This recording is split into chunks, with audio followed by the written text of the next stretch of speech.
Hello hi everyone.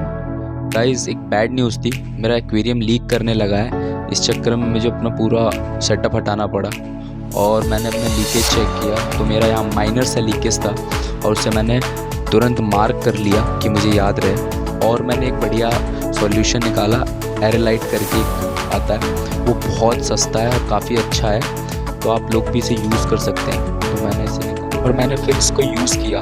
तो इन दोनों को आपस में मिक्स करना होता है और जहाँ आपको लीक लगता है उस सरफेस पे अप्लाई करना होता है बेसिकली। और मुझे वो लीक दिखा और मैंने उसे फाइनली इसको अप्लाई कर दिया उस सरफेस पे। 24 घंटे बाद इस टैंक में मैंने पानी भर दिया और आप देख सकते हैं।